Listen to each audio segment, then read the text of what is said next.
Bonjour à toutes, bonjour à tous et bienvenue à ce webinaire de la WDI francophone, comme chaque premier dimanche du mois, 18 h, heure de Paris. La WDI, c'est un groupe de femmes bénévoles du monde entier qui sont dédiées à la préservation de nos droits fondés sur le sexe.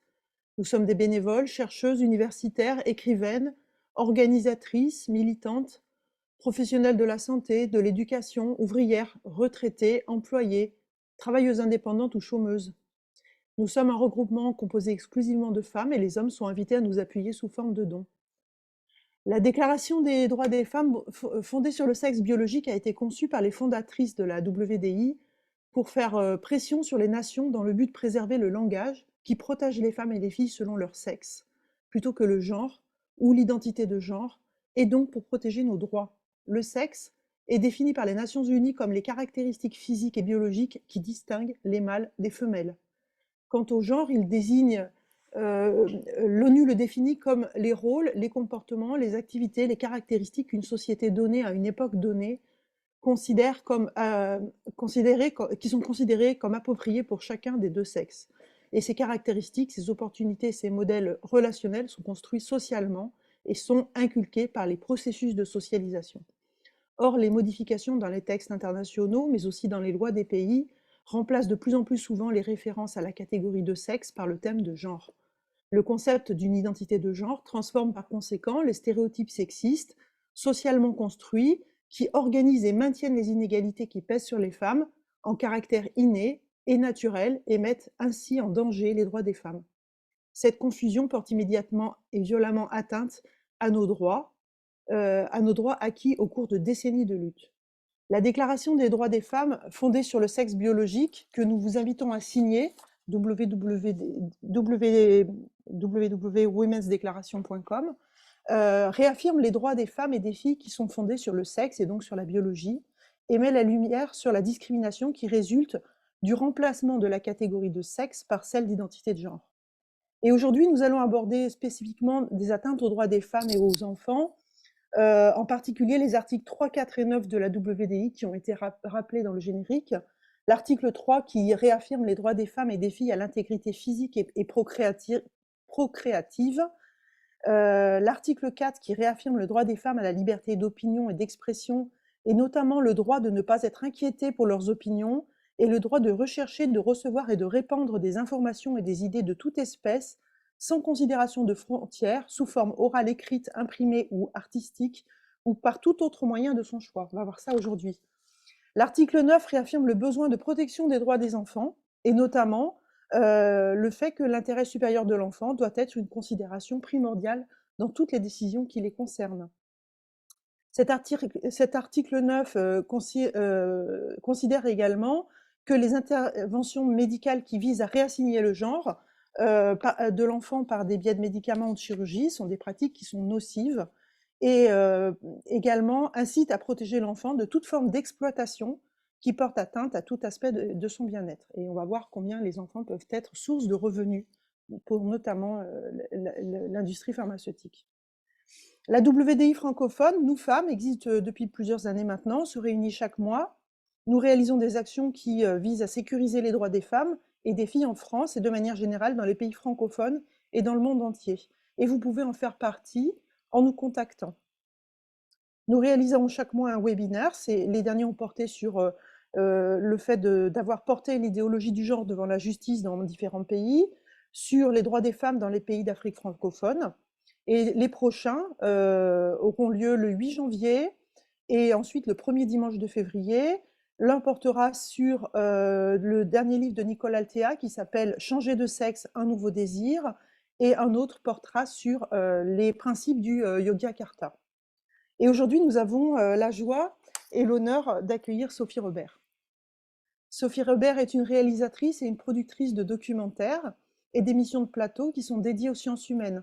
Son travail s'effectue à travers le prisme de la psychologie et de la psychiatrie, fondée sur les preuves. Et elle affectionne plus particulièrement, comme on va le voir, les débats qui sont liés aux sciences humaines, qui ont de fortes répercussions sociales. Ces films sont produits par sa société Océan Invisible Productions et sont diffusés sur sa chaîne Dragon Bleu TV et sur YouTube. Son premier film, dont le titre est Le Mur, la psychanalyse à l'épreuve de l'autisme, de 52 minutes, qui a été monté avec la complicité de l'association Autistes sans frontières, a changé le visage de l'autisme en France.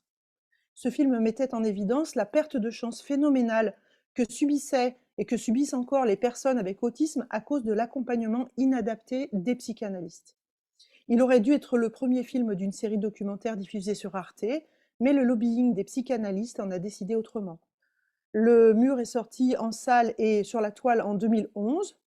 Il se répandra dans le monde entier en quelques jours et en moins de 3 mois, il sera censuré par le tribunal de grande instance de Lille au motif que le montage aurait omis des nuances essentielles à la compréhension du discours des psychanalystes, avec pour conséquence de les faire paraître ridicules et dogmatiques. La censure du film a attiré l'attention des médias généralistes, lui a donné encore plus de publicité, et le film s'est distribué sous le manteau dans le monde entier. En 2014, le jugement définitif a consacré la victoire de Sophie. En 2018, les tribunaux ont condamné définitivement les 3 psychanalystes de l'école de la cause freudienne à lui verser 50 000 € de dommages et intérêts.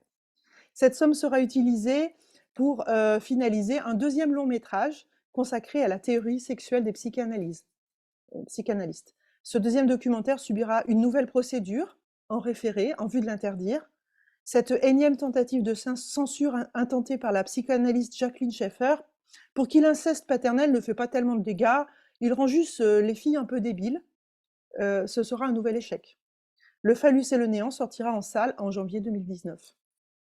Depuis, Sophie a réalisé environ 70 documentaires de différents formats, dont un certain nombre ont été placés sous le haut parrainage du Secrétariat d'État aux personnes handicapées, le ministère de l'Éducation nationale et le ministère de la Santé. 11 ans après Le Mur, Sophie Robert se concentre désormais sur la réalisation d'émissions de plateau dédiées aux sciences humaines, avec l'objectif d'en réaliser une 30aine par an pour les diffuser sur Dragon Bleu TV. Sophie se dit athée, matérialiste et animée par la conviction que tous les phénomènes ont un sens, une raison, une dynamique résultant d'une logique de cause à effet. Sa démarche que je vais lui laisser le soin de développer est donc de mettre en lumière les sciences dans les sciences humaines et de rendre visible l'invisible. Les faux savants qui vendent de l'idéologie prolifèrent sur les plateaux TV et les journalistes adorent les sages omniscients qui leur vendent du rêve. Le problème n'est pas seulement que leurs théories sont fausses, car tout le monde a le droit de se tromper, mais qu'elles figent la pensée et qu'elles mettent les femmes, les enfants et toute la société en danger. Sophie a rendu public il y a environ 1 mois sur YouTube le premier volet de son travail consacré à l'idéologie du genre. Et vous pouvez lui poser des questions dès maintenant dans la partie questions-réponses à laquelle vous avez accès. Attention, pas dans le chat, hein. Vous avez un onglet questions-réponses en bas de l'écran. Et donc son documentaire s'appelle Mauvais genre, une épidémie mondiale, et nous allons en visionner un extrait tout de suite. La question de l'accès à une transition pour les personnes trans, justement, c'est important au sein de votre structure. Ouais, tout à fait. En fait, le slogan du planning familial, on a été créé en 56, c'était « Mon corps, mon choix ». Donc en fait, au départ, on s'est battu pour la contraception, pour l'avortement, pour l'éducation à la sexualité, mais les droits des personnes LGBTQI+, font autant partie de notre bataille, en fait, de nos batailles au pluriel. Et du coup, là, ça fait quelques années qu'on travaille à former à la fois les conseillères et conseillers du planning, les médecins, les sages-femmes, à accueillir des personnes trans, à répondre à leurs besoins. Et du coup, en effet, toute personne peut venir au planning pour demander différentes choses. Et c'est vrai que quand tu décrivais la définition du planning, je me suis dit c'est drôle parce qu'en effet, on est toujours un peu identifié sur ces questions-là, alors qu'aujourd'hui, on travaille aussi sur les questions de violence. C'est extrêmement large, en fait, les services et l'accueil qu'on a. Le même phénomène s'est produit du côté des organisations de défense des droits des femmes, comme le planning familial. L'évolution des mœurs, la généralisation de l'accès à l'avortement en Europe et de la contraception pour les mineurs restreignaient leur rôle aux populations issues de l'immigration. Il fallait trouver une cause pour justifier de son existence. C'est ainsi que le planning familial est devenu une tête de pont de la transindustrie dans les pays de l'Ouest, contribuant à stériliser et transformer en garçons de synthèse un nombre croissant de jeunes lesbiennes. And your body may or may not go through puberty on its own. There are medicines you can take to help your body start the process, like hormone replacement therapy. Some people decide on hormones or surgeries to help their bodies match up to their gender identity, or how they feel inside about themselves. Your gender identity is real. You should be the one to decide what changes you want to make to your body. If you're transgender or non-binary, you may find that your puberty experiences don't line up with your gender identity or how you see yourself. That feeling can be uncomfortable, scary, and stressful. If that sounds like you, know that you're not alone. There are medicines you can take to delay puberty for a while. They're called puberty blockers, and they work like a stop sign by halting the hormones testosterone and estrogen that cause puberty changes like facial hair growth and periods. Puberty blockers are safe and can give you more time to figure out what feels right for you, your body, and your gender identity. You don't have to have all of the answers right now. So remember, it's all a work in progress, and it may take time to figure out what feels right to you, but talking to a trusted adult and a nurse or doctor may help. Want to learn more? Go to PlannedParenthood.org/teens. Si la Voilà un extrait très parlant des dérives du planning familial. Je pense que Sophie, tu vas pouvoir développer. Voilà, bonjour Sophie. Bonjour Peux-tu Blandine, s'il bonjour te à tous. plaît, et merci d'être avec nous. Nous sommes très honorés de ta présence et nous te remercions infiniment pour ton travail. Est-ce que tu peux, s'il te plaît, nous décrire le cheminement en fait, qui t'a amené à la réalisation de ce documentaire, nous dire où tu en es aujourd'hui et nous parler de tes projets et éventuellement des difficultés que tu rencontres? Oui, il y a une ligne directrice dans mon travail, c'est la cognition. C'est les sciences humaines d'une manière globale, mais je m'intéresse fondamentalement à la psychologie et la psychiatrie fondée sur les preuves, tout ce qui est comportement, sciences cognitives, neurosciences et puis par ailleurs, j'ai emmagasiné en fait, avec des chemins de traverse depuis plusieurs décennies déjà pas mal d'informations sociologiques, sur l'histoire des femmes, sur l'histoire des religions, sur toutes sortes de choses, et je m'attache sur la paléanthropologie, sur tous différents sujets que j'ai pas encore traités, mais qui me permettent d'avoir un recul et un regard en fait sur un certain nombre de phénomènes de sujets de société. Voilà, c'est un petit peu le contexte global. La structure de tout ça, c'est vraiment la cognition. Et puis j'aime bien les sujets difficiles. En fait, on est face à un tsunami, une espèce de vague énorme qui nous frappe là depuis 3-4 ans en France, qui avait commencé bien avant, mais qui est très frappante. Et elle s'est accompagnée de vous n'avez pas le droit d'en parler, vous avez l'obligation de penser dans telle direction, vous n'avez pas le droit d'être critique de l'idéologie du genre, vous devez vous coucher, vous devez accepter, vous devez. Et ça, c'est des choses que je n'accepte pas. Et je trouve il y a un terrorisme intellectuel qui pèse sur les féministes, sur les femmes, qui pèse sur toutes les personnes qui veulent simplement regarder des repères réels, réalistes par rapport à ce que c'est que le sexe, le genre, la société, enfin les évolutions de la société. Et c'est quelque chose qui nous concerne tous. Et je veux faire mon travail à moi, en tant que réalisatrice, c'est d'investiguer toutes ces données et de les mettre en forme, de les sourcer, de les mettre en forme de manière synthétique pour que la plupart des gens y aient un accès facile, aisé et pesé dans ce débat public. Parce que ça fait partie en fait de ce travail de silenciement global, c'est de ne pas pouvoir s'exprimer en fait, ni sur les plateaux télé, ni dans le média. Il y a toutes ces choses-là se passent en douce dans les coulisses en fait. Et donc moi, j'essaye à mon niveau de contrebalancer ça en fournissant un travail documentaire au sens plein du terme. Donc j'ai commencé par ce premier film. Alors au départ, j'ai réuni une bande d'amis féministes, radicales, en disant venez chez moi, on va faire une émission de plateau sur le transactivisme. Et puis et voilà, et on a fait une super très longue émission. Et puis je me dis mais il faut quand même que je le source à l'intérieur, il faut que je mette des données, c'est tellement vaste, c'est tellement que finalement j'ai diminué la partie plateau et j'ai augmenté la partie documentaire, et c'est devenu de fil en aiguille une série documentaire, et pas un premier documentaire mais une série. Donc le premier était consacré à une épidémie mondiale. J'ai renseigné, est-ce qu'on est vraiment face à une épidémie?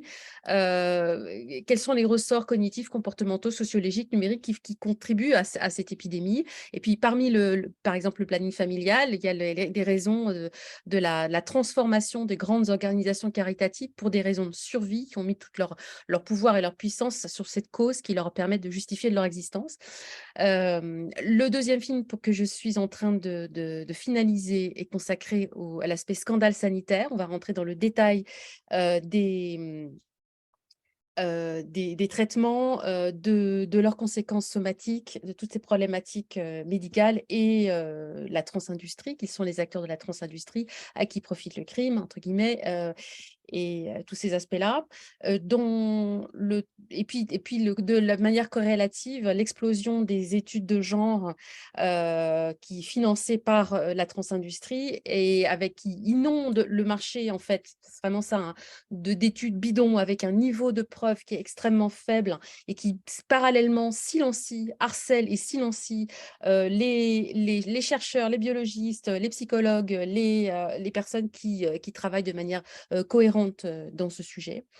Et dans un monde idéal, j'aimerais poursuivre mon travail avec 2 autres documentaires. L'un qui va être axé spécifiquement sur les femmes, sur les violences. Ah oui, j'ai oublié de dire un truc, c'est que je pense que en matière de cognition, on est vraiment face à un phénomène sectaire. Et ça, je vais le renseigner aussi, ce sera dans le 2e volet. La manière dont toutes ces informations se distribuent de façon sectaire, en fait, et on est soumis à des mantras contradictoires, complètement contre-intuitifs, et on retrouve ces phénomènes dans tout un tas de religions fondamentalistes et de phénomènes sectaires. Le 3e film sera consacré aux agressions spécifiques aux droits des femmes, même si évidemment j'en parle également dans les autres films. Et le 4e, si je peux aller jusque-là, sera consacré à ce phénomène de banalisation, on va dire, tout ce qui est kink, pédo, en fait, des paraphilies, en fait. Le fait que c'est un mouvement avec une extension extrêmement large du parapluie transidentitaire qui banalise et met au devant de la scène des paraphilies avec une menace et un danger extrêmement fort qui pèse sur les enfants.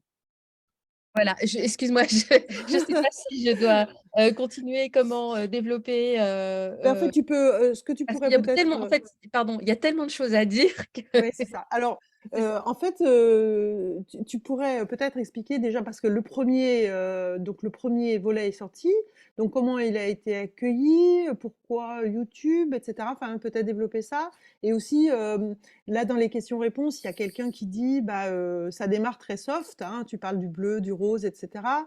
Pourquoi? Pourquoi tu as fait ce choix, en fait?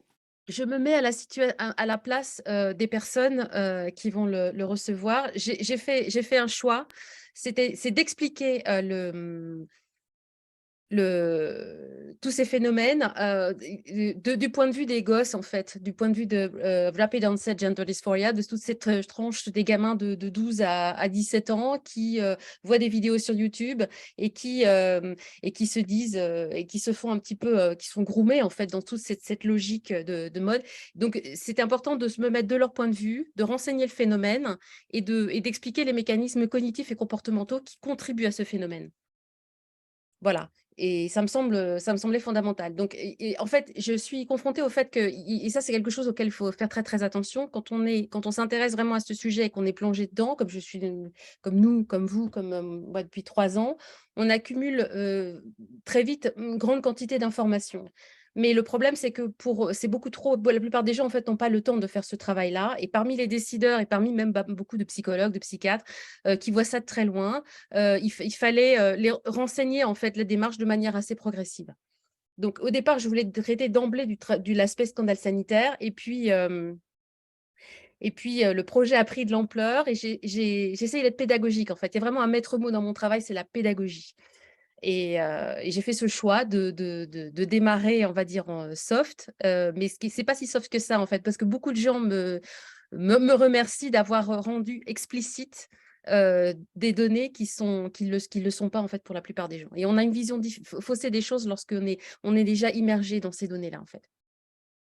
Oui. Du coup, est-ce que tu peux nous préciser, finalement, donc comment s'est passé le lancement de ce premier épisode? Les conditions dans lesquelles, enfin, un peu le cheminement, que tu as suivi pour, la diffusion et Alors comment ça se passe? Comment il est accueilli pour le moment? Alors, j'ai testé, enfin, j'ai pu réaliser ce film grâce à, enfin, c'est pas mal autoproduit, mais grâce à des soutiens que je remercierai jamais assez. grâce au soutien d'Hippomony pour une approche éthique des questions du genre, grâce au soutien de féministes, grâce au soutien de proches, de familles, de toutes sortes de personnes qui ont contribué. J'ai essayé de le diffuser à la télévision, j'ai contacté tout un tas de gens et tout le monde a fait le mort, soit parce qu'ils sont dans la démarche idéologique de défendre le transactivisme, soit de manière plus probable et majoritaire qu'ils ont la trouille en fait. Ils ont la trouille de subir des vagues de harcèlement et d'une image absolument négative par rapport du fait du traité de sujet. Donc je l'ai diffusé sur Internet, donc sur ma chaîne YouTube le 28 octobre. Il marche très bien. Il a très très bien marché. J'ai des commentaires dithyrambiques, enthousiastes. Il pose des jalons. Il permet à des tas de gens de comprendre un petit peu, de mettre des mots et du sens sur les messages contradictoires et délirants qu'ils reçoivent. Voilà. Donc ça fait son chemin, mais bien sûr, ce n'est que le premier volet par rapport à un ensemble de phénomènes extrêmement vastes qu'il faut continuer à traiter. Alors bien sûr, il a été, il a été mal reçu par des transactivistes. Alors avec le recul de ce que j'ai vécu avec les psychanalystes pendant 10 ans, je trouve que pour l'instant, c'est des petits joueurs, les transactivistes. Ou alors peut-être qu'il y a quelque chose de moi, je sais que beaucoup sont des gosses en fait, ou des gens paumés, des gosses, donc quelque part ça m'affecte concrètement parce que ça fait une censure et des messages extrêmement violents et une incapacité de travailler de manière correcte et qui détruit en fait, qui remet en question les fondements de la société, donc c'est extrêmement grave. Mais je sais que beaucoup de ces personnes sont aux prises avec une idéologie qui leur retourne complètement le cerveau. Et du coup, j'essaye de les protéger malgré eux, en fait. Et je ne sais pas dans quelle mesure ils ont perçu ça, je ne sais pas. Mais en tout cas, moi, j'ai envie de les protéger, même s'ils sont agressifs et violents. Et donc, on en est là aujourd'hui. Ils ont cherché à censurer mon film parce que j'ai utilisé beaucoup d'images des influenceurs trans, en fait, qui se répandent sur les réseaux sociaux. Donc, je fais parler les trans à travers les messages qu'eux-mêmes propagent sur la toile. Ça permet de plonger le spectateur dans la situation d'une personne qui fait des recherches, en fait, et qui se retrouve inondée par ces messages. Et j'ai parfaitement le droit de le faire légalement dans la façon dont je l'ai faite, en fait. Non seulement c'est du droit de citation, mais on a le droit d'utiliser ces images sans demander l'avis des personnes qui les ont diffusées, dans la mesure où c'est une question d'intérêt général. Il y a un cadre, en fait, légal, législatif qui est spécifique pour ça. Il ne faut pas non plus exagérer en termes de timing, hein. J'ai utilisé quelques secondes, 1 ou 2 minutes maximum, etc., avec tout un contexte. Mais ils ont protesté de manière vigoureuse, ils ont menacé d'essayer de faire censurer mon film, et puis ça n'a pas abouti. Et donc le film, il est diffusé par tout le monde. Et aujourd'hui, je prépare la version anglaise. Donc je vais bientôt enregistrer les commentaires en anglais et il sera sous-titré en anglais. En fait, ça va être une version internationale. C'est plus pour les pays d'Europe qui sont non francophones, parce qu'évidemment, les anglo-saxons sont beaucoup plus avancés que nous dans la connaissance et la compréhension de tous ces phénomènes. Mais il y a beaucoup de gens, on m'a demandé en Suède, en Italie, ils ont besoin aussi d'un document pédagogique qui source les informations, qui permet de comprendre les choses pas à pas, en fait. Et c'est exactement ma démarche. Tu as utilisé les mêmes méthodes que pour le phallus et le néant. Tu les fais parler et ensuite tu les Ah mets non, face à alors leurs propos. la différence, c'est que je n'ai pas filmé des personnes. Là, c'est faute de moyens, faute de temps, faute de moyens. Au départ, en fait, j'ai vraiment bricolé mon film chemin faisant, en me disant donc le phallus et le néant, j'ai travaillé plusieurs années et j'ai rencontré 52 psychanalystes, je les ai filmés très longuement, 27 d'entre eux, j'ai des heures d'enregistrement. Pour les transactivistes, j'ai fait des heures de visionnage et j'ai utilisé des informations que eux-mêmes mettent à disposition sur la toile, en fait. Mais du coup, ça permet de mettre le spectateur en situation d'un gosse, d'un ado qui fait des recherches sur cette nouvelle mode à paillettes, ce fascisme à paillettes des transactivistes et j'utilise des informations qu'eux-mêmes livrent au public, en fait. Voilà. Et par contre, je les ai mis en scène, je les ai mis en images, je les ai mis en scène, en rythme, en son, de façon à sourcer cette information et surtout de la représenter de manière vraiment globale et synthétique. D'accord. Donc là, on a quelques questions. Donc n'hésitez pas à les poser hein, dans le Q&R.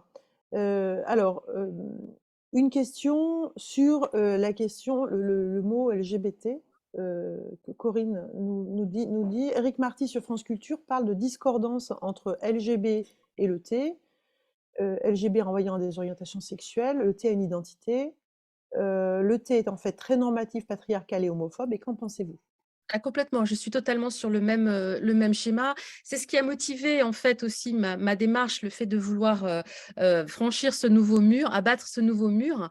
On retrouve les mêmes fondamentaux ultra-patriarcaux de haine des femmes, en fait, qui est basée sur une misogynie viscérale, sur une homophobie viscérale, parce que le transactivisme c'est une thérapie de conversion pour homosexuels. C'est quelque chose qui conduit à médicaliser la diversité humaine et puis qui fait peser une menace sur les gosses, en fait, qui fait peser une menace sur, qui tend à casser les barrières de sécurité, de protection autour des enfants. Donc, je suis complètement d'accord. C'est un narratif qu'il faut abolir aujourd'hui. On n'a pas le droit de quelque part enfin, je veux dire, moralement, de parler de LGBTQI. C'est QI+, parce que et encore, les intersexes eux-mêmes sont pris en otage. Ils leur ont rien demandé pour la plupart avec ce délire. On devrait parler de T majuscule, transactiviste.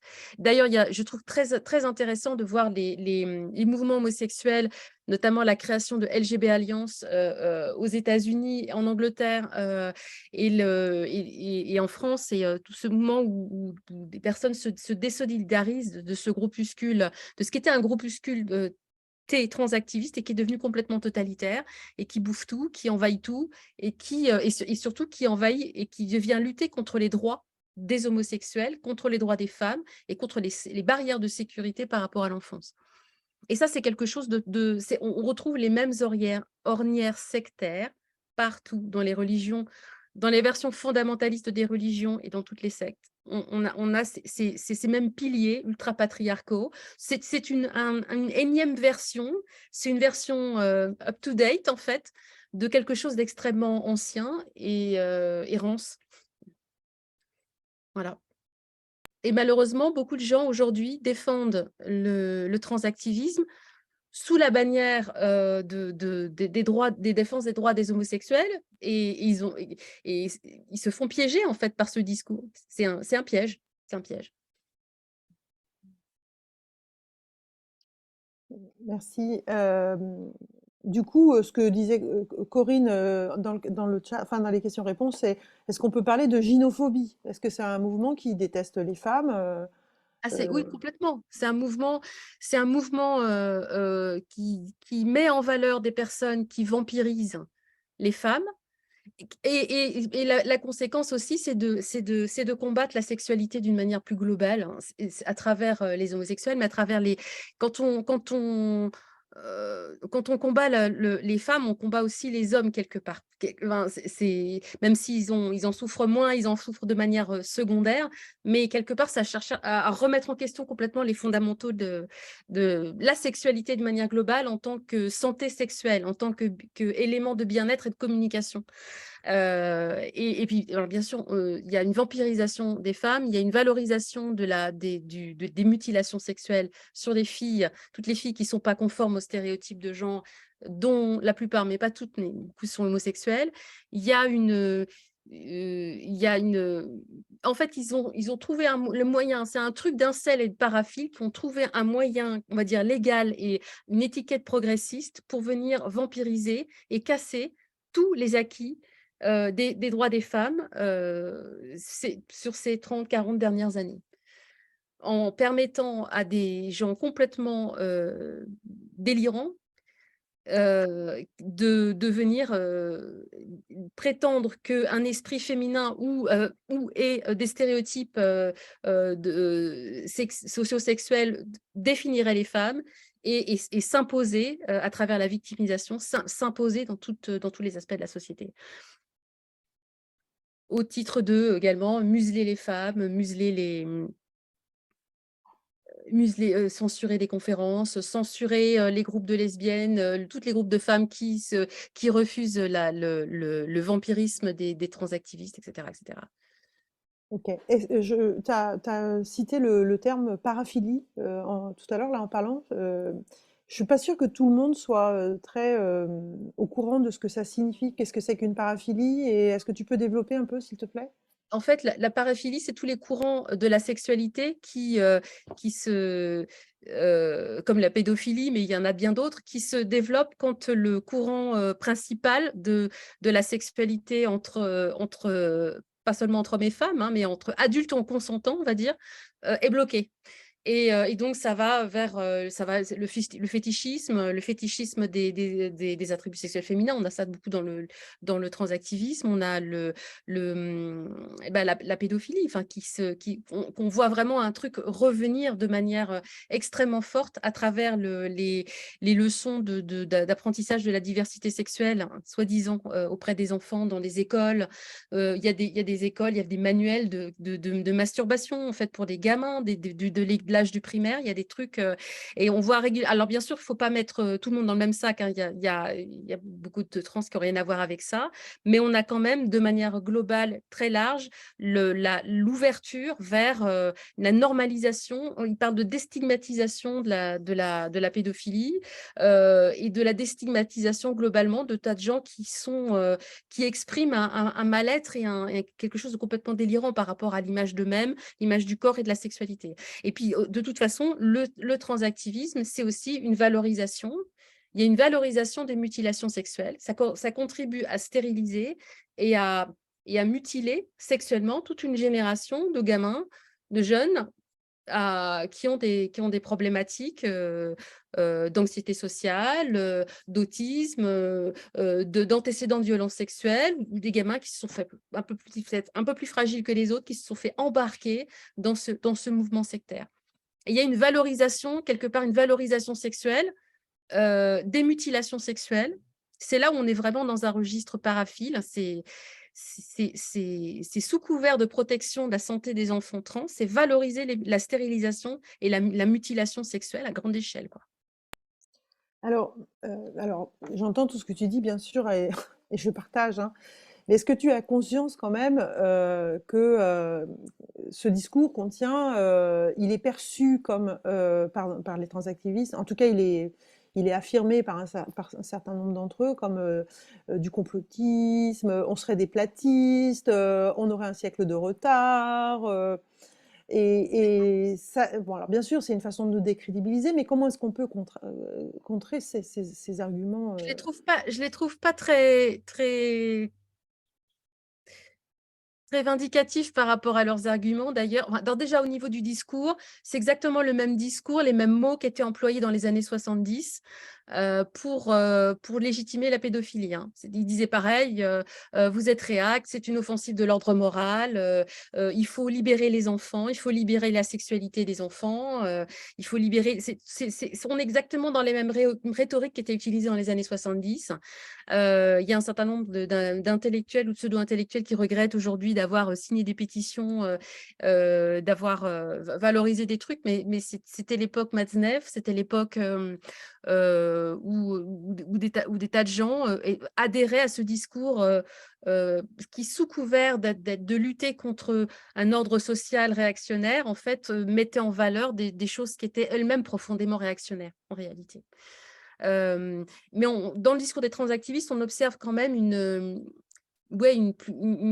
y a aussi un effet réseau social, en fait, une amplification, une caisse de résonance par les réseaux sociaux qui est dirigée par personne, en fait. Donc, ça se propage comme ça. Il y a vraiment des gens extrêmement régressifs qui utilisent cette caisse de résonance. Et on passe sans transition c'est du complotisme à mais pourquoi est-ce que vous en faites tout un plat, en fait, hein. C'est sans transition de mais tout le monde le sait, et où est le problème? Bon, je suis choquée comme tout le monde, comme vous toutes, par mais je trouve ça fascinant à observer parce qu'on l'observe en temps réel, en fait, cette création de cette idéologie, à quel point c'est de manière aussi rapide, ça peut prendre l'emprise sur tous les pays de l'Ouest.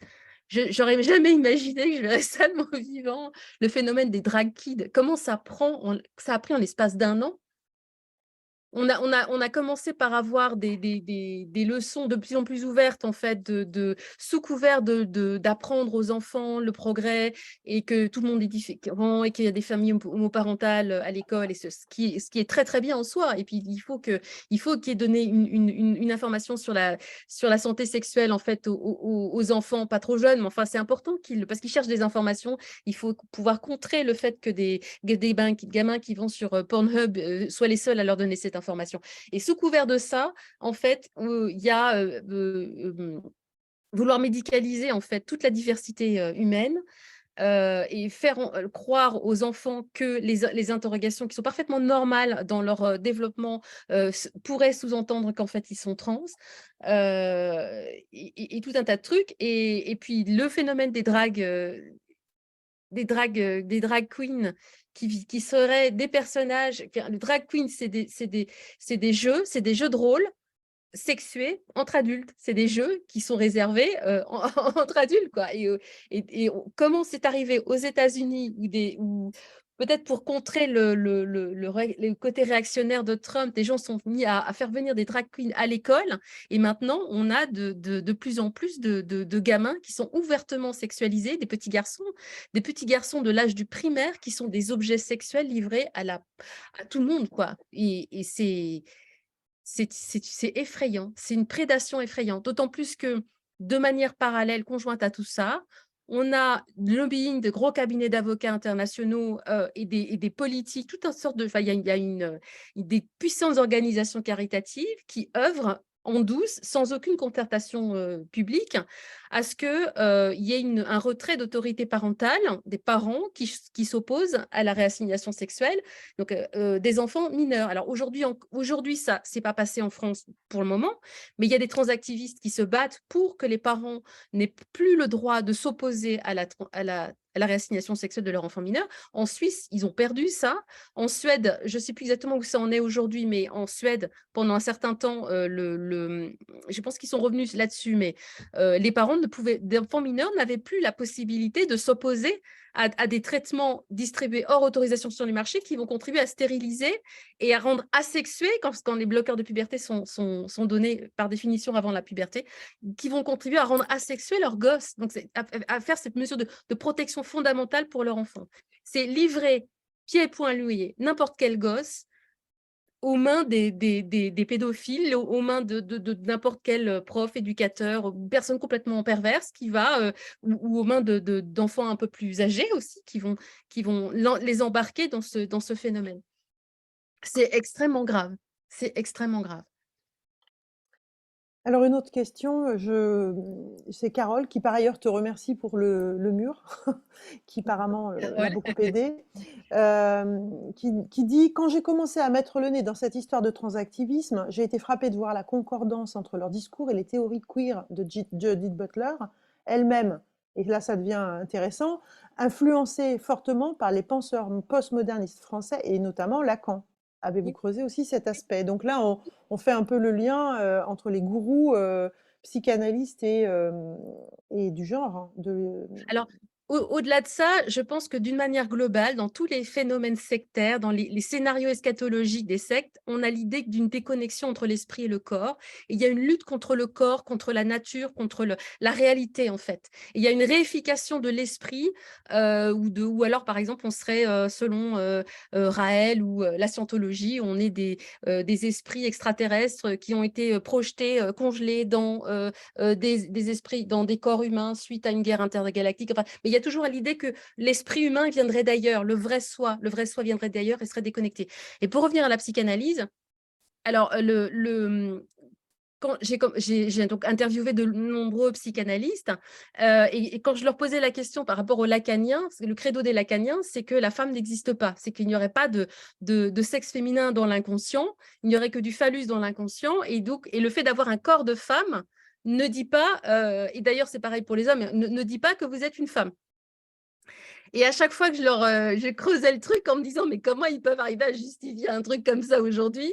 Ils me disaient, bah, les queers, regardez les preuves, les trans, vous voyez, les transsexuels. À l'époque, ils ne disaient pas transgenre, ça n'existait pas il y a 10 ans, mais voilà, ils disaient la preuve qu'il y a des personnes transsexuelles, donc ça veut bien dire que le fait d'avoir un corps X ou Y ne dit pas ce que votre genre. Mais je leur disais, alors ils disaient ça tout en étant massivement quand même opposés à la démarche transsexuelle, hein, et parce qu'ils n'aiment pas qu'on change les choses. Les psychanalystes, c'est très conservateur. Et je leur disais, mais ce sont des cas particuliers, ce sont des personnes qui ont un problème pour intégrer leur corps. Comment pouvez-vous tirer des conclusions générales à partir de ces cas particuliers? Et puis, ils tournaient en boucle à partir de ça. Et donc, oui, on est dans la même logique qui permet je crois que de déconnecter en fait l'esprit, la perception. Ça avait une partie du cerveau, en fait, on a différentes façons de fonctionner dans le cerveau, mais on a un cerveau qui nous permet d'être ancré dans le réel, d'habiter notre corps, de réagir avec nos émotions, d'interagir avec le monde et d'être dans l'ici et maintenant, dans la perception de soi.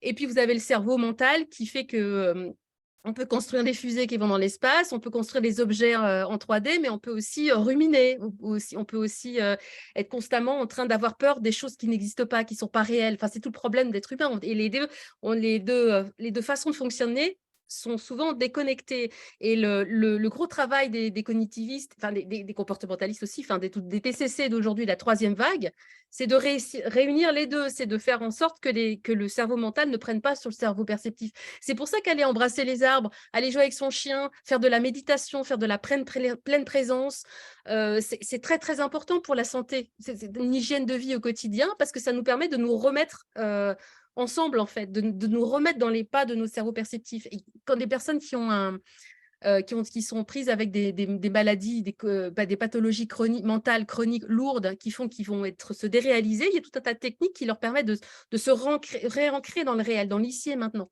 Et en fait, ce qu'on observe avec ces délires des années 70, Lacan, il a créé une religion. Enfin, Freud l'avait commencé avant lui, mais Lacan a pris vraiment un cran nettement au-dessus.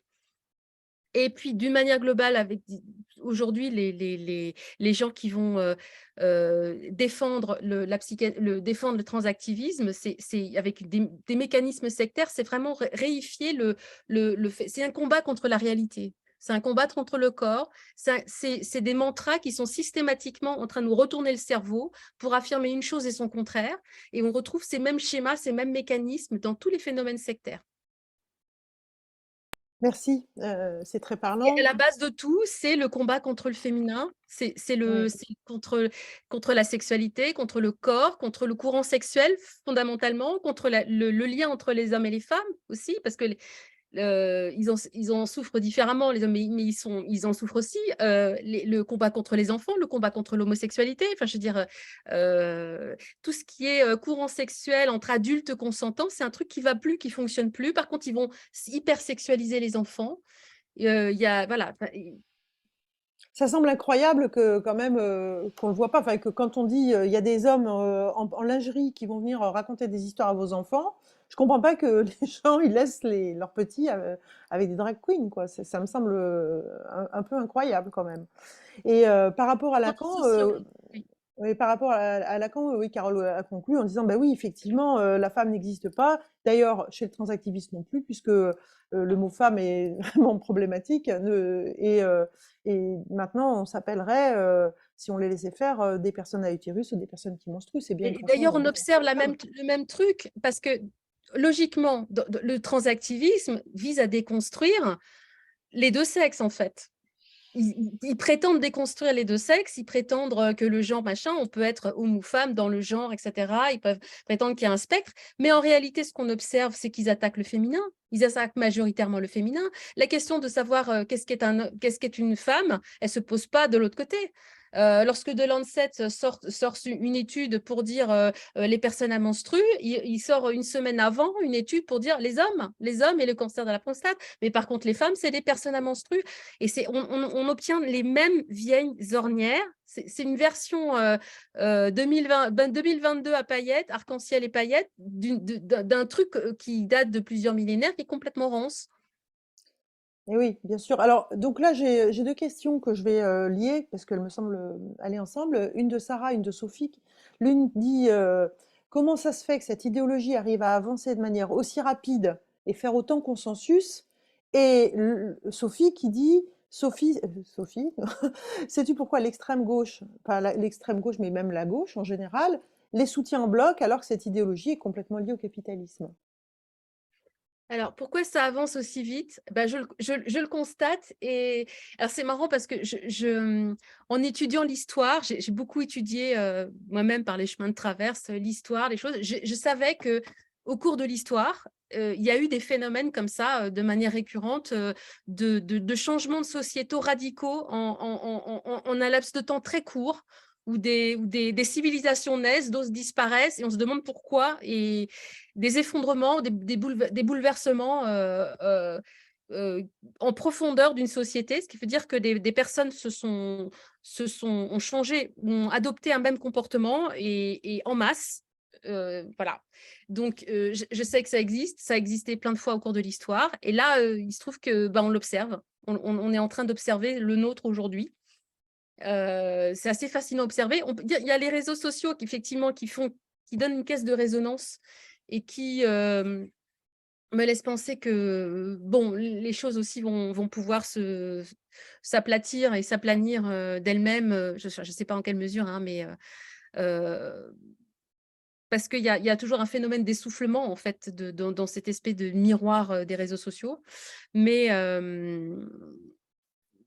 je sais que les humains le font, et toujours cette problématique de prendre le pouvoir par la distorsion cognitive et de faire que des personnes vont pouvoir, en cultivant ce narratif, prendre le pouvoir sur les autres parce qu'ils les sidèrent, parce qu'ils ils abaissent leur perception, ils les amènent à ne plus croire à leur perception. Et une fois on arrive à faire croire à quelqu'un absolument n'importe quoi, toutes les sectes et toutes les idéologies, les religions fondamentalistes sont basées sur des croyances impossibles. Une fois qu'on a mis le doigt dans une croyance qui est totalement impossible, les gens, on peut se faire complètement manipuler pour toutes sortes de choses, quoi. Et on l'a vu avec la psychanalyse, comment les psychanalystes orthodoxes, hein, je parle des fondamentalistes de la psychanalyse, ont embarqué sur le divan et ont pu manipuler des gens pendant des décennies, mais des gens qui étaient à la base intelligents, sensibles, cultivés, qui pour beaucoup avaient conscience d'être manipulés et qui étaient incapables de s'en défaire. Et je pense qu'il y a beaucoup de choses encore à explorer au niveau du phénomène de dissociation et de la manière dont la manipulation mentale entre individus, en fait, entre homo sapiens. Et c'est quelque chose en tout cas, que moi, j'explore à l'aune de mes connaissances dans mes films. Et je vais en parler beaucoup aussi dans le deuxième volet et dans la suite. Et je pense qu'on a du chemin à faire pour comprendre un petit peu tous ces phénomènes. Et la deuxième question, je ne sais plus. Peux-tu me la rappeler? Alors, il y avait le capitalisme, c'était sur le capitalisme. Alors, moi, je pense que, alors, effectivement, techniquement, c'est une idéologie qui vient d'extrême gauche, mais je ne suis pas, plus ça va, plus je pense que c'est plus un problème de polarité de la société, extrême gauche et extrême droite, que je renverrai dos à dos, qui sont en guerre contre les centristes, en fait, contre les gens, 80% de la population qui sont des gens raisonnables, qui sont ni à droite, ni à gauche, ou au centre, enfin bref, mais qui ne sont pas dans les extrêmes. Et je pense que c'est beaucoup plus même si ça vient d'extrême gauche, je veux dire, si c'était que ça, on pourrait croire que l'extrême droite soit une protection quelque part. L'extrême droite, elle en a rien à foutre de ce qui se passe. C'est pas du tout une protection, c'est pas du tout une mise en garde. Même la droite républicaine est complètement indifférente à ce qui se passe, ou voire même défend les transactivistes. Donc on peut pas. Moi, je pense que c'est beaucoup plus un conflit de polarité des extrêmes qui ont, par un certain nombre de mécanismes, ont du pouvoir aujourd'hui, par les mécanismes de recherche attentionnelle qui donne la prime à ceux qui vont délirer d'être le plus agressif, le plus victimaire, le plus régressif, et donner des caisses de résonance à des nobody, mais qui vont embarquer les autres. Enfin, voilà. Je pense que c'est plus une victoire des extrémistes des deux pôles contre les personnes raisonnables. Oui, clairement une victoire Je vois comme ça. masculiniste, hein. Et je pense que c'est pour ça qu'ils s'en foutent je veux dire, les mouvements soi-disant LGBT, en fait, QI+, machin, ils ont fait main basse sur des grandes, ils travaillent main dans la main avec des très grosses entreprises, avec les GAFA. Ils reçoivent énormément d'argent, pas des gouvernements, mais des GAFA. Effectivement, c'est un mouvement très complètement capitaliste. Bon, et ils passent leur temps à dire à des gens raisonnables politiquement ou apolitiques qui sont d'extrême droite, et en même temps, ils fichent une paix royale à la véritable extrême droite. Et je pense que l'extrême droite, la vraie, se fiche complètement du transactivisme, de ce qui se passe. Oui, de toute Je façon, pense que je pense Trump a une lourde responsabilité enfin, c'est un ensemble de choses, c'est un ensemble de phénomènes, hein. Il n'y a personne ne dirige quoi que ce soit, hein. C'est juste une conjonction d'événements. Mais je pense que si aujourd'hui si on a eu des drag queen hour dans les écoles publiques américaines, c'était aussi une réponse à Trump et c'est une réponse à l'extrême droite, en fait, qui monte partout. Mais l'extrême droite, elle monte partout parce que l'extrême gauche est complètement délirante et on ne peut plus rien dire non plus de l'autre côté parce que sinon on est taxé d'être d'extrême droite. Les deux pôles se renforcent, en fait. Et quand vous avez eu un Trump qui expose à longueur de réseau et à longueur de journée sa misogynie viscérale, son homophobie viscérale, qui donne la parole complètement décomplexée à des gens qui critiquent Darwin, etc., eh ben, on peut comprendre que de l'autre côté, des personnes se soient dit, bah, finalement, par provocation, quelque part, ça c'est un piège, hein, et ben, on va faire des cours d'éducation sexuelle par des dragues dans nos enfants, et ce sera cool, quoi, parce que c'est une manière de répondre à Trump. Je pense que, et c'est là où on en fait entrer le loup dans la bergerie. Mais les responsabilités, elles sont des deux côtés. Et je pense que les deux pôles, les deux extrêmes se renforcent mutuellement et sont les meilleurs ennemis mutuellement. Alors, c'est vrai que le problème, c'est la déception que nous, féministes, on ressent parce que, ne pas être protégé par la droite, ça, on a l'habitude. Mais être attaqué par la gauche, c'est là que c'est problématique, hein. Effectivement, après dans l'histoire des idées, de ces idées, c'est clair que c'est ni de droite ni de gauche. Je pense que cette question, elle exprime plus une déception, en fait, de sentiment d'abandon, des causes enfin, on est quand même je veux dire, on n'est pas une minorité, on est 52% de la population, quoi. Et c'est dans l'autisme, c'est pareil, on a vu la même chose dans l'autisme. La psychanalyse aujourd'hui, les psychanalystes orthodoxes, c'est des gens qui ont un rapport délirant à l'argent, c'est des gens ultra conservateurs, et les familles avec autisme sont extrêmement nombreuses, les professionnels qui travaillent dans le bon sens aussi sont nombreux, enfin tout ça c'est bien structuré, mais pendant très longtemps, on a eu la même déception que tu décris, parce que il y a une espèce de trahison de gauche. Alors, c'est vraiment un truc de gauche, les psychanalystes, et qui est complètement aberrant. C'est aussi aberrant que dans le transactivisme. Et on dit, mais là, on vous dit qu'il y en a des gamins ou des adultes qui souffrent, ils sont handicapés, ils ont un handicap cognitif, ils ont besoin d'aide pour qu'on les aide à se développer, à s'insérer dans la société. Ce sont des thématiques éminemment de gauche.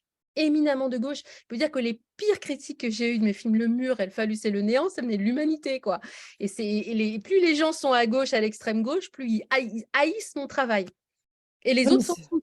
c'est Voilà. clair que c'est ce qu'on C'est voit. une Ouais. aberration. Au niveau des thèmes, c'est une aberration. C'est complètement aberrant. Mais voilà.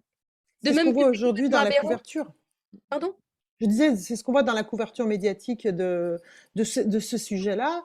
On se fait, enfin, quand on voit les bouses qui sont écrites par Libération, enfin par tout ce qui est par toute la presse de Parce gauche, que ce c'est sont des effrayant. mouvements idéologiques. Parce que ce sont des gens qui réagissent, qui ont pas du tout une approche pragmatique. Ce sont des gens qui ont une attitude complètement idéologique. Ils sont dans le mental, ils sont plus du tout dans le réel, ils sont plus du tout dans le concret. Et ce que j'ai vachement apprécié dans le milieu de l'autisme, c'est que les associations, c'est que c'est pas apolitique, c'est complètement apolitique, c'est transpolitique. C'est-à-dire que les familles, il y a tous les horizons politiques, mais les gens ont une appréhension concrète et très pragmatique de la problématique de l'autisme et de ce qu'il faut faire pour que les choses aillent mieux. Et je trouve ça vachement sain. C'est Du hyper coup, sain. je vais te poser la question que pose Elisande. Justement, qu'en est-il du lien entre autisme et transgenrisme? J'ai entendu dire par une psy spécialiste de l'autisme que 30 à 40% des personnes trans seraient autistes, parmi elles majoritairement des FTM ou FTX. Alors le FTX, tu pourras expliquer d'ailleurs. Cela m'interroge beaucoup.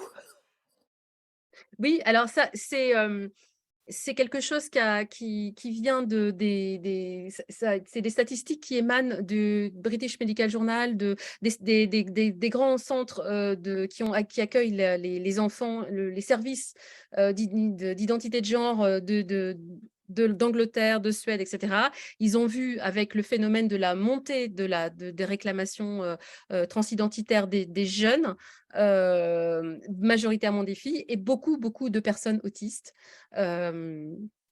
euh, qui sont, à mon avis, pour plein de raisons. Mais aujourd'hui, il y a des transactivistes autistes qui mènent un lobbying extrêmement fort, notamment chez les Asperger, mais pas uniquement, hein, au sein dans leur groupe. Mais, ils font de l'entrisme dans des associations de manière extrêmement agressive. Et je pense qu'il y a tout un tas de raisons qui expliquent cette fragilité particulière des personnes autistes par rapport à la dynamique et par rapport au lobbying transgenre.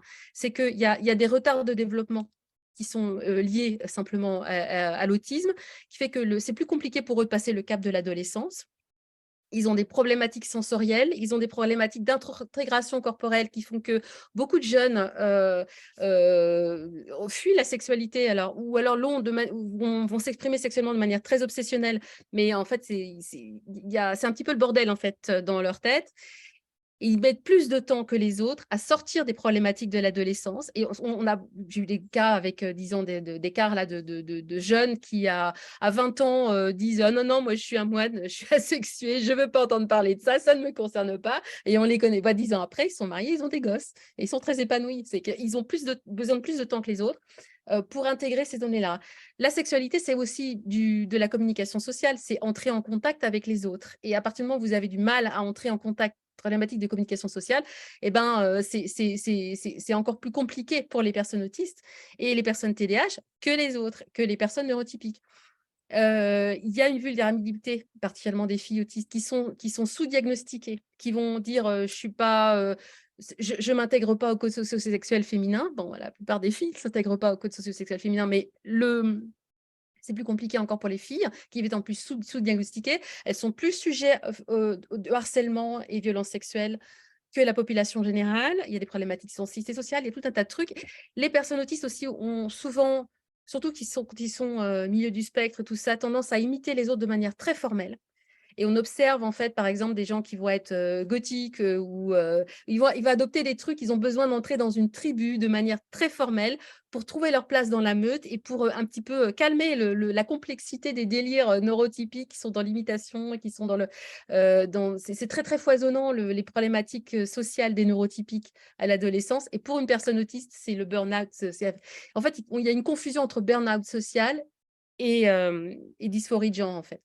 Et tous ces éléments-là, ça se combine pour pense que des personnes autistes pensent que leurs problématiques, leurs soucis, leurs difficultés vis-à-vis de la sexualité, vis-à-vis des rôles sociaux, vis-à-vis de tout ça, ça viendrait du fait qu'ils sont trans. Et comme il y a une rigidité spécifique, il y a une rigidité cognitive chez les personnes qui ont des troubles du neurodéveloppement, et ben, ils ont plus de mal à douter. Alors qu'on a des jeunes neurotypiques qui se disent « Ah ouais, tiens, bah, je suis peut-être trans, je suis ceci, je suis cela », ils vont tester des trucs, ils vont voir, ils vont faire un petit tour, puis « Oh bah non, finalement, je suis autre chose, finalement, ça ne m'intéresse plus ». Mais une personne autiste qui va s'embarquer là-dedans, elle va pas revenir en arrière. Elle va beaucoup plus difficilement revenir en arrière. Ils sont beaucoup plus vulnérables à la manipulation, d'une manière globale, quel que soit le sujet. Ils sont beaucoup plus vulnérables à la manipulation. Et c'est souvent des gens, des filles notamment, qui veulent échapper à leur corps et qui veulent trouver une réponse simple, claire à leurs problèmes. Ils se font embarquer dans l'idée, la croyance que c'est la réponse à leurs problèmes. Et donc, en adoptant ces codes qui malheureusement les amènent à mutiler leur corps, eh ben, leur problème va se résoudre. Et ce n'est pas le cas. Et oui. Et alors justement, en matière de réflexion poussée, méthodique, etc., Il y a la zététique. En zététique, on parle souvent de la charge de la preuve qui incombe à celui qui affirme. C'est une question de Marina. Et quelles sont à l'heure actuelle les preuves du fait que le genre peut être choisi, ou même peut-être même que l'identité de genre, quelque chose qui s'appellerait comme ça, existerait et qui serait indépendante du sexe? Mais il n'y en a aucune. Il y a la preuve aussi que peut changer de sexe. À la base, on ne change pas de sexe. Je veux dire, la médecine aujourd'hui est incapable de transformer un homme en femme ou une femme en homme. C'est de la conformation externe. Dans une certaine mesure, les hormones peuvent modifier des trucs et tout, mais ce n'est que de la conformation. Et c'est vraiment très récent, le narratif transactiviste qui dit on change de sexe. Alors après, il parle de genre, mais je veux dire, toutes les cliniques de genre, les industriels de la réassignation sexuelle parlent de changement de sexe, alors qu'on ne change pas de sexe, en fait. Et pendant très longtemps, ils disaient tout à fait honnêtement, on n'est que dans la conformation sexuelle. Et bien sûr, le genre, il vient de nulle part, mais les transactivistes ont fait la main basse sur la zététique, ils ont fait de l'entrisme partout, comme dans les milieux féministes, qu'ils ont fait exploser, comme dans les milieux homosexuels, qu'ils ont fait exploser. C'est délirant, c'est dingue, mais... Et oui, comme tu dis, la charge de la preuve, mais non. Et alors, en plus, parfois, alors on cite des études, ils utilisent leur modèle zététique pour casser toutes les études qu'on leur donne pour dire ça va pas, ça va pas, ça va pas. Mais par contre, ils ne l'appliquent pas eux-mêmes. Et par exemple, on m'avait parlé d'une étude disant qu'il y aurait des cerveaux féminins, des cerveaux masculins, enfin des trucs mais qui se basent sur le cerveau. Enfin, il n'y a rien qui va. C'est complètement délirant. C'est complètement délirant. Alors du coup, tout ça, c'est délirant. Alors, quelle est la baguette magique qu'on pourrait avoir pour essayer de faire ouvrir les yeux à monsieur et madame tout le monde? Question de Muriel. Qu'est-ce qu'on fait? Pour moi, l'important, c'est de communiquer. Enfin, moi, c'est ce que je peux faire, moi, c'est de communiquer et de fournir une information sourcée, détaillée, progressive, pédagogique sur ce phénomène. Donc, c'est pour ça que je veux faire aujourd'hui au moins 3, voire 4 films. Je suis en train de travailler sur mon deuxième 90 minutes qui devrait sortir en janvier, fin janvier. Et c'est très important de fournir un document, des documents, mais un document qui source, parce qu'on est, soit on peut être à distance de tout ça, soit on est noyé d'informations, ça part dans tous les sens. Il faut vraiment pouvoir faire un travail pédagogique. C'est le boulot des gens qui travaillent dans l'audiovisuel, c'est au cinéma, c'est leur job. Les journalistes aujourd'hui ne font pas du tout leur job. Et ça, j'ai l'habitude, hein, j'ai commis ça en psychanalyse, en autisme pendant très longtemps. Voilà. Mais il faut travailler à réduire cette distorsion cognitive et à faire prendre conscience aux gens qui sont dans la distorsion cognitive. Et quand on leur balance une information qui est systématiquement contradictoire, des mantras totalement contre-intuitifs, bah, ça leur déconnecte le cerveau. C'est comme je prends un exemple très simple. Lorsque qu'on fait des tests, en fait, on écrit le mot rouge, écrit en rouge, le mot bleu écrit en bleu, et ainsi de suite, et on te demande de dire quelle est la couleur qui est nommée, et on voit la rapidité avec laquelle tu réponds. Mais si on te balance le mot rouge écrit en bleu, le mot bleu écrit en rouge, et ainsi de suite, il y a une perte, il y a un temps de latence, en fait. Il y a une perte de réponses et une perte de QI en fait par rapport aux réponses parce que les informations sont contradictoires en fait et de manière très simple en fait tout le discours transactiviste est totalement contradictoire. C'est que des mantras contre-intuitifs qui déconnectent en fait les gens. Les gens sont débranchés en fait, ils sont débranchés. Et ça, il faut le permettre de prendre conscience de ça et remettre de la consonance cognitive. C'est ce que je fais moi à mon niveau. D'accord. Est-ce que tu pourrais nous dire si tu penses qu'il y a un lien avec le transhumanisme? Alors oui, le lien, le transhumanisme, ça va avec la transindustrie, avec ce désir d'être plus fort que la nature, quelque part. C'est toujours le même truc à l'origine des sectes, des idéologies, c'est que on doit contrer la nature, on doit contrer la biologie, on doit être plus fort qu'eux, etc.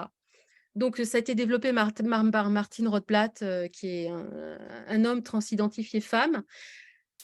Et c'est clair qu'il y a une demande aussi de la part de pas mal de personnes trans de pouvoir, surtout des hommes, en fait, des M2F, de pouvoir, par exemple, faire des greffes d'organes, des greffes d'utérus pour pouvoir porter des enfants.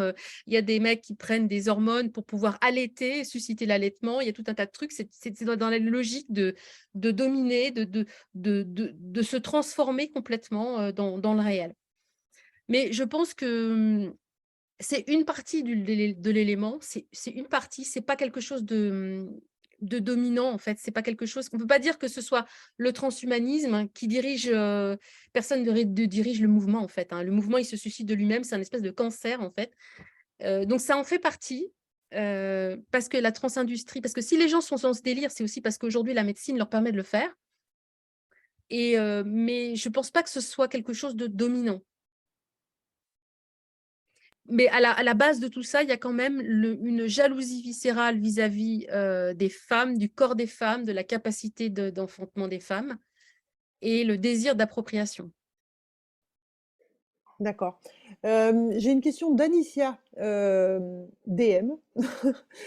Et question: comment est-ce qu'on peut t'aider, Sophie? De quelle manière est-ce que nous, qui sommes là et convaincus bien sûr, et nos amis, comment est-ce que, nous pouvons t'aider?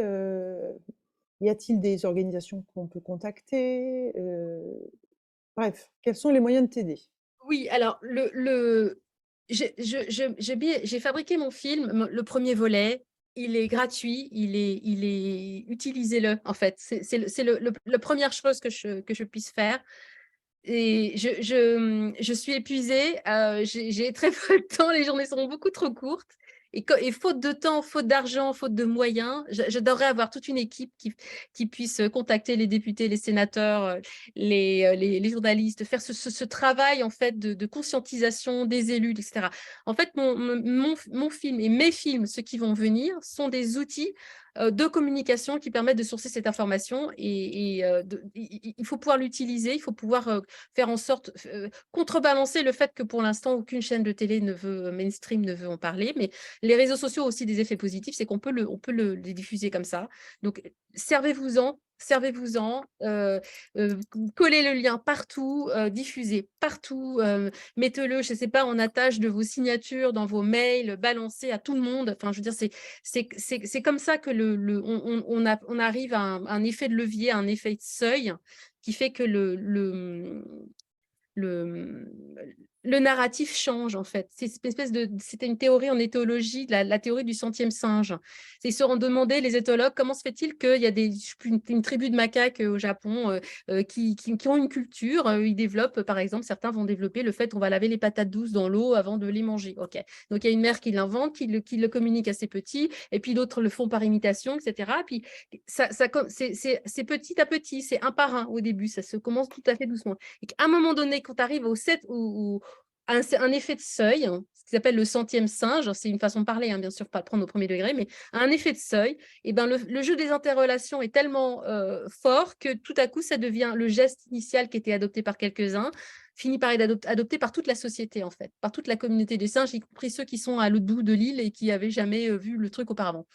Et du coup, ça marche pour le meilleur et pour le pire, parce que c'est aussi à cause de ça que le transactivisme est en train de gangréner la société aujourd'hui et de mutiler une génération de gamins. Mais dans l'autre sens, ça marche aussi. C'est-à-dire que ça fait 10 ans qu'ils communiquent sur des trucs, mais nous, on peut contrebalancer tout ça. Simplement, il faut pouvoir communiquer des informations notamment auprès des décideurs.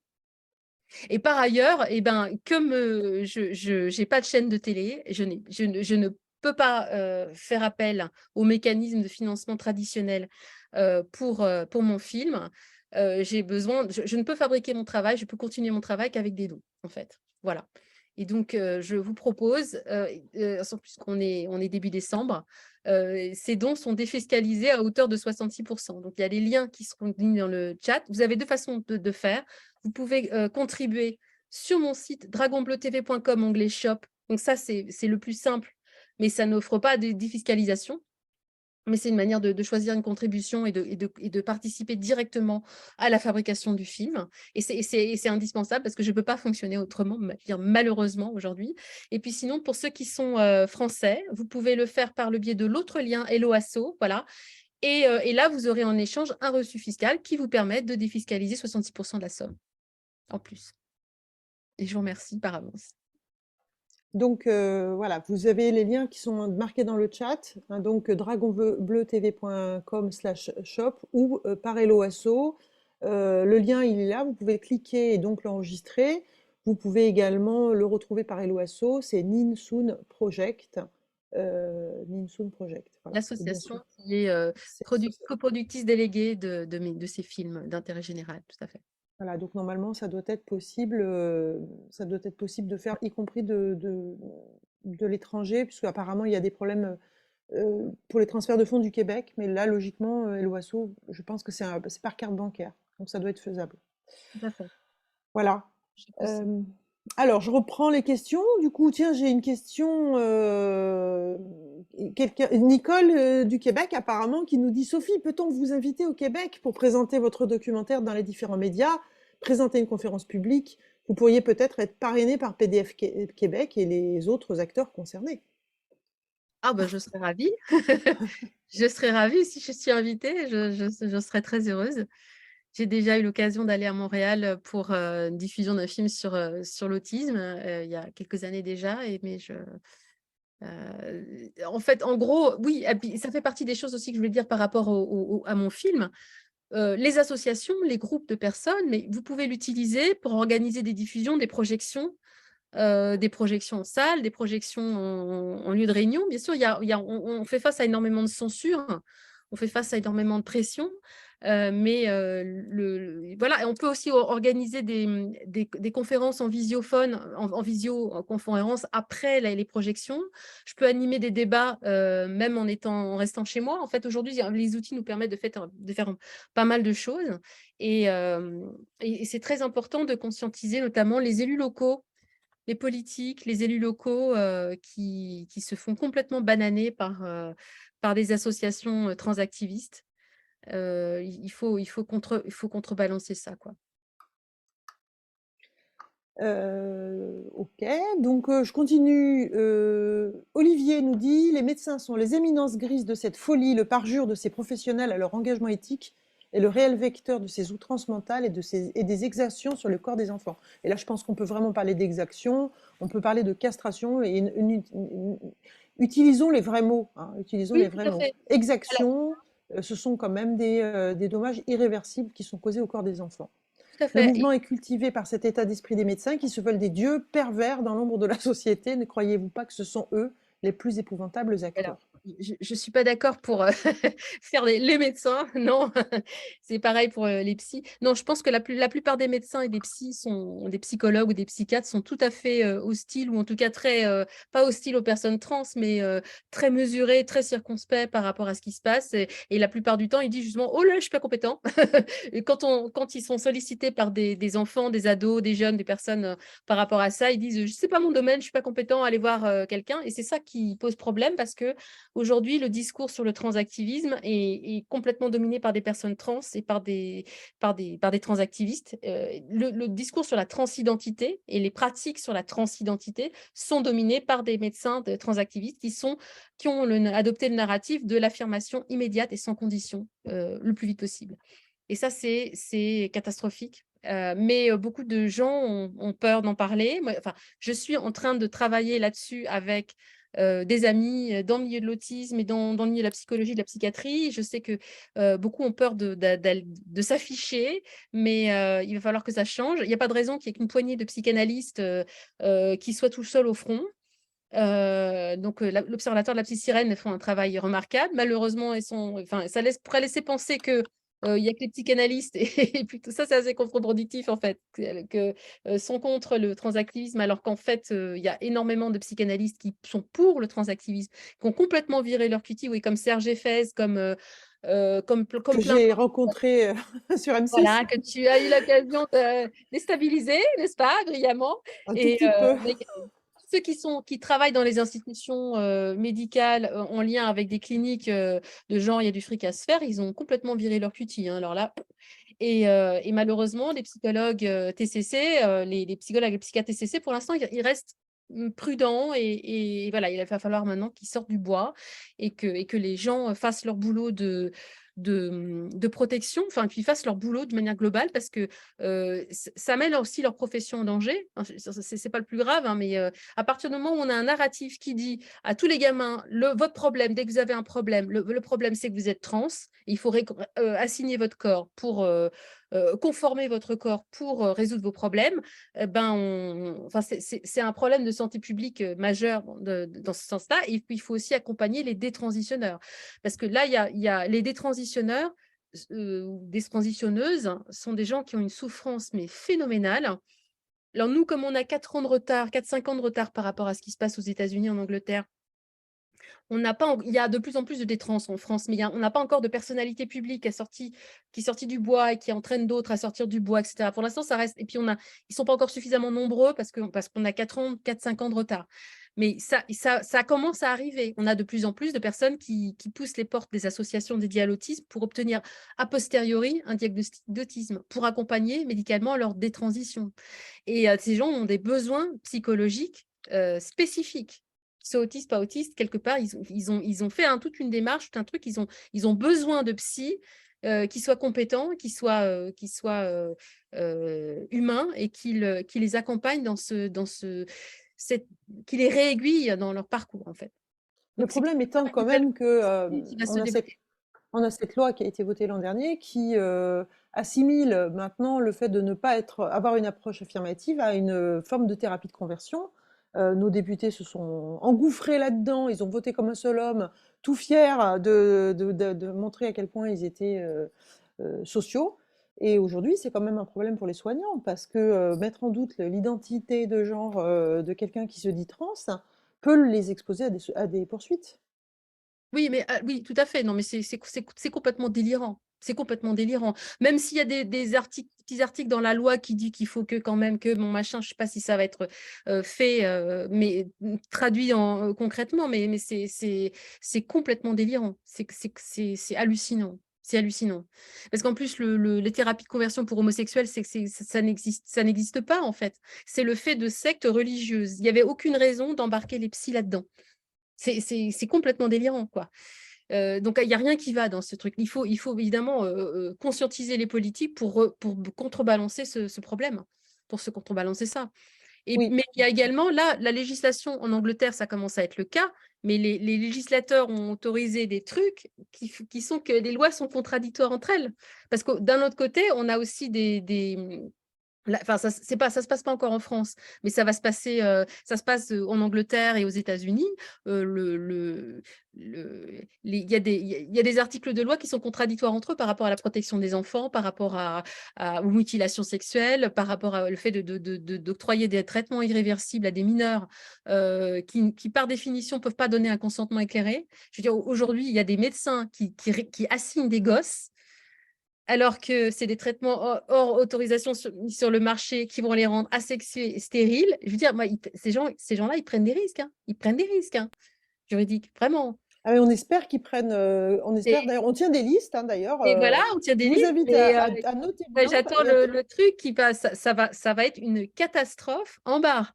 D'ailleurs, c'est un des trucs qui a mis Sergi Fez un peu en PLS quand je lui ai parlé, c'est quand j'ai dit on tient des listes en fait. Vous allez devoir rendre des comptes personnellement. Ah, donc bon. Alors, une question supplémentaire, enfin une remarque plutôt d'ailleurs qui va complètement dans ce sens de Corinne, qui dit psychologue et thérapeute en santé sexuelle, je perds des jeunes filles parce que leurs copines ont des psys qui vont dans le sens du transactivisme. Et elles se le disent entre elles, renforcées par les réseaux sociaux. Et là, c'est complètement le truc aussi que dénonce Hippomonie, et c'est pour ça que je dis, parce que ça marche aussi dans les deux sens, on fait des copies de tout ça, mais effectivement, il y a aujourd'hui des listes de médecins qui sont trans-friendly. J'ai ma testo en une consultation, pas besoin de voir un psy, etc. etc. hein. Donc il y a quand même tout un business. Qui sont administrés par définition avant la puberté, donc vers 11 ans, mais des fois vers l'âge de 8-9 ans, pour des gamins qui se sont suivis tout petits. Et alors, c'est effrayant parce que les transactivistes mentent, les médecins transactivistes mentent comme des arracheurs de dents en disant il n'y a pas de réassignation sexuelle faite sur les mineurs. C'est complètement faux. Et alors, c'est les sous-entendus, c'est de la manipulation mentale. C'est sous-entendu, si les parents ne sont pas d'accord, oui, d'accord, mais si les parents subissent des pressions phénoménales, on leur dit que votre gamin va se suicider si vous ne le faites pas. Et les gamins, entre eux, ils sont groomés, on leur dit tu dois te réassigner, sinon tu vas mourir parce que tu vas te suicider. Comment voulez-vous que des gamins qui soient fragiles à la base ne soient pas dirigés quelque part vers une assignation au suicide? C'est terrifiant, quoi. C'est terrifiant. Oui, c'est Et ce que, ils prétendent aussi que les mammectomies ne sont pas de la réassignation sexuelle. oui, C'est-à-dire que quand on dit assignation sexuelle, ils pensent chirurgie du bas. Évidemment, c'est le truc qu'ils font en dernier bout de parcours et qui le feront peut-être pour certains d'entre eux jamais. on Euh, espère que non, oui. Parce que voilà. quand on Mais voit la boucherie ah que oui, c'est, couper les seins, c'est pas de la réassignation sexuelle. Mais connard, pardon. Mais oui, oui, ça et me puis en fend de plus, moi. Ça me fend de moi. elles pensent que quand elles vont arrêter la testostérone, si elles reviennent en arrière, leurs seins vont repousser Sans en plus, hein. repousser. C'est tellement triste. Oui, Nicole confirme, enfin pose la même question. En fait, on revient là-dedans, hein. Comment se fait-il que des opérations de réassignation de genre, oui, bon, bref, sur des mineurs ne sont pas condamnées alors que les mutilations sexuelles sont interdites? Ben oui, C'est parce que effectivement. dès le départ, ça a été vendu comme un truc des droits de l'homme, en fait, comme un truc caritatif, avec des trucs qui sont complètement pipotés, complètement délirants. Ils sont à risque de suicide. Il y a des manipulations sur les taux de suicide, c'est complètement délirant, mais en gros, si vous devez les mutiler sexuellement, sinon ils vont mourir parce qu'ils vont se suicider. Ce qui est complètement faux. Et au lieu de demander des preuves, des actes, des machins, et ben en fait, il y a eu un travail de lobbying de fond qui fait que les médecins qui s'occupaient des problématiques de dysphorie de genre et qui étaient raisonnables, qui accompagnaient parfois des personnes vers la transition, qui n'étaient pas du tout hostiles, c'était leur métier de les accompagner, mais qui faisaient un tri et qui d'abord avaient pour rôle de soigner la dysphorie de genre, et d'accompagner du coup psychologiquement des personnes vers la compréhension de leur mal-être. Et du coup, parfois, la mutilation sexuelle n'était pas une réponse pour un certain nombre d'entre eux, etc.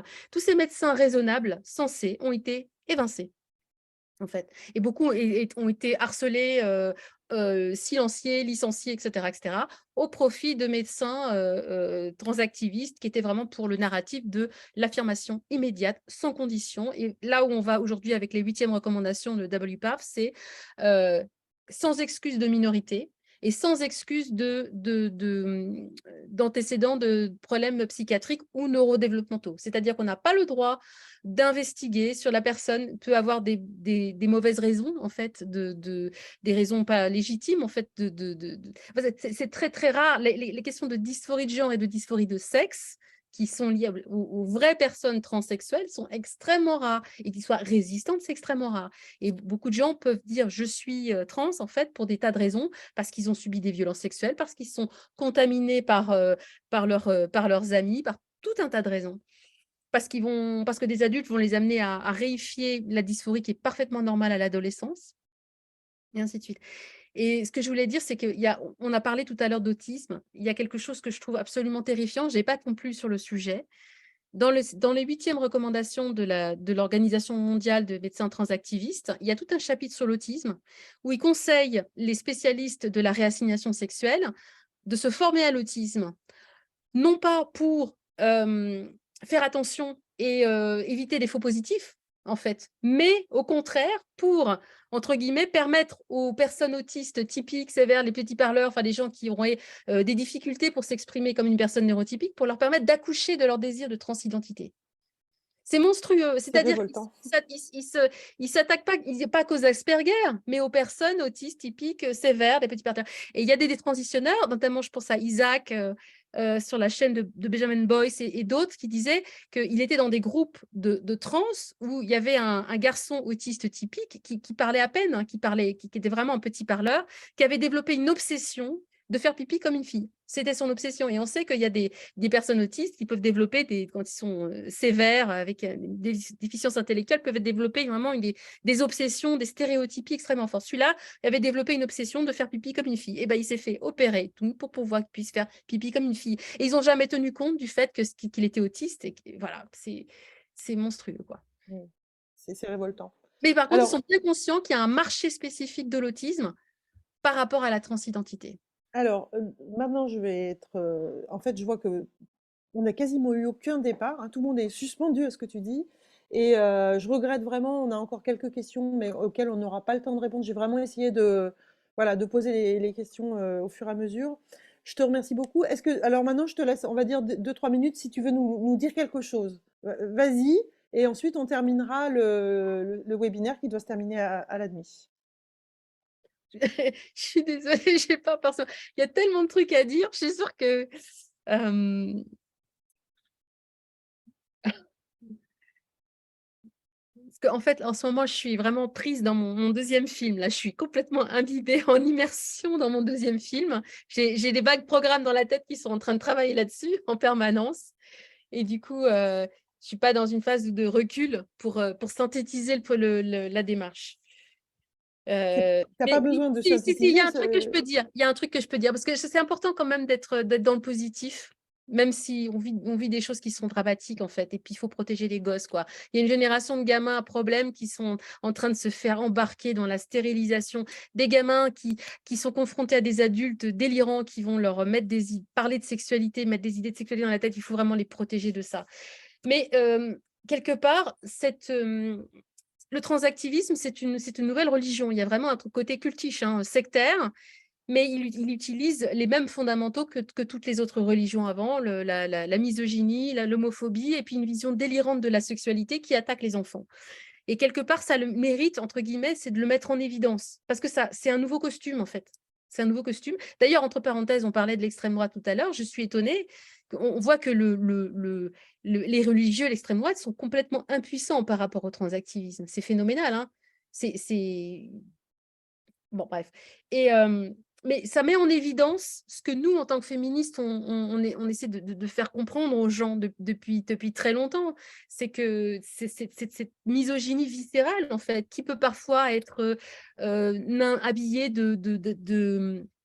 d'habits faussement progressistes, etc. Et ça devient tellement évident que ça permet dans l'adversité, les gens se révèlent. Ça mobilise des personnes qui font des choix radicaux dans leur existence, au lieu d'être des consuméristes. Ça pourrit la vie de beaucoup de gens, mais en même temps, ça les amène à s'exprimer émotionnellement, intellectuellement. Moi, j'ai eu l'occasion de te rencontrer, de vous rencontrer, de faire la connaissance de tout un tas de gens formidables dans les pays anglo-saxons, en Angleterre, en Australie, aux États-Unis, de découvrir des personnes dont j'ignorais l'existence, de les voir en temps réel sur les réseaux sociaux, se manifester, produire de la pensée intellectuellement, de produire des analyses, d'études, produire des réflexions. Et je trouve que c'est très riche, en fait. Et quelque part, j'ai pas envie de remercier les transactivistes de Pamela Davidson, non, certainement pas, mais quelque part, c'est paradoxal de vivre une situation très régressive et très grave, mais en même temps d'avoir, à cause de cette situation, d'être témoin, en fait, en temps réel, de réactions très saines, en fait, de cette énergie positive et vive entre les gens. Et je pense que beaucoup de gens deviennent féministes, mais vraiment féministes, hein, pas le côté... sans utiliser d'ailleurs forcément le mot, hein, parce que le terme féministe est complètement dévoyé aujourd'hui, mais il y a je vois régulièrement des tas de gens ordinaires ou des hommes, enfin, qui se disent mais je suis d'accord avec elle, mais ça je suis pas d'accord. Et on retrouve des valeurs, en fait. Quand la bulle, le pic trans arrive dans la tête des gens, ils retrouvent des sens des valeurs et ça fait du bien, quoi. Ça fait vachement bien. Merci Sophie, merci, on va être obligé de couper. Merci infiniment pour ce que tu as produit, pour ce que tu vas produire. Je vous invite vraiment à aider Sophie à produire son film, donc à vous rendre sur les liens qu'on vous a donnés et que vous pourrez retrouver. Et nous allons voir maintenant la bande-annonce du film pour ceux qui ne l'auraient pas vu, donc du premier épisode. Merci, au revoir. 35% of these children, Donc le son, Ghislaine. a large number of these children, are gay and lesbian children who are suffering in relation. It's been a complete hell. My life has just went down the hill ever since I had so-called bottom surgery trying to be a woman. Il y a à peu près 4 ans donc, que j'ai fait mon coming out trans, j'ai eu le déclic que en fait j'ai toujours été une femme. Les personnes trans n'ont pas toutes de dysphorie. Ma première injection de testostérone que j'ai fait mardi Le dernier. 19 mars, j'ai fêté mes 2 ans I de am testostérone. on your side. Don't forget. I am on your side. Don't forget. I am on your side. Don't forget. I am on your side. Don't forget.